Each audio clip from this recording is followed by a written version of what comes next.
anything you do, as long as you can respect me and I can respect you, we can get it good. Politics included.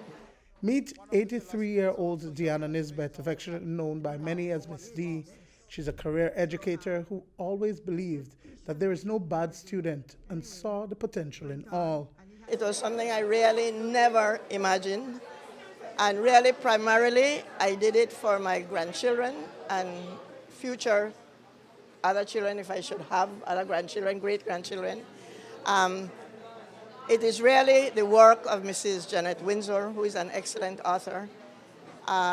It gave me an opportunity, as I said, to reflect on what I have done, because I am very grateful for having been in education and having learned and met so many Belizeans that have contributed so much to this country. My philosophy is that if I go into a classroom and you tell me that's a bad student, you can't tell me that.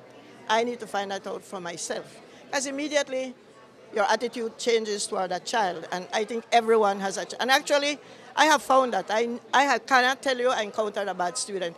Bad situations, yes, but not bad students. Her life story and career as a teacher, a strict one who fostered respect and discipline within her students, is the subject of a book by Jeanette Winsor. It is entitled Service, Generosity, and Grace, the story of Belizean Educator Deanna Encalada Nisbet. After talking to her for months on end, because we would walk and I would get together with her from time to time at her house, she told me all these amazing stories, which I just had to write down. Of course, there are a lot of great stories in this book, not in this book, I should say, that I just couldn't fit in. She told me about her being a young girl in a country that was very, very poor, and I think this is where I really caught the need to write her story, and how she went off to the United States to a very prestigious university, college it was at that time, and I couldn't believe how she could have gotten there, and such a wonderful adventure that she had. And of course, there were many very sad stories as well, and obstacles that she had to overcome.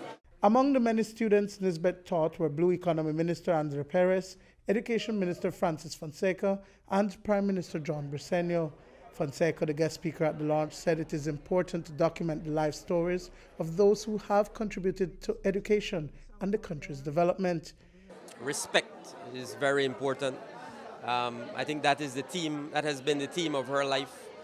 Respecting everyone, respecting her students, and as she herself has said, never giving up on students. Always understanding and appreciating that students learn in different ways. Students learn at a different pace.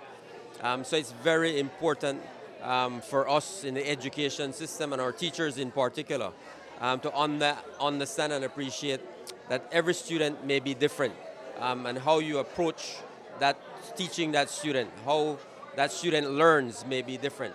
It was a proud moment for Nisbet and her family. I bring to everything that I do what my mom has taught me, and so that's why you see sometimes I get uncomfortable with the show of disrespect, because that is one thing that we have learned, is that you can argue, you can fight, you can disagree, but you can still remain respectful. Duane, Moody for News 5.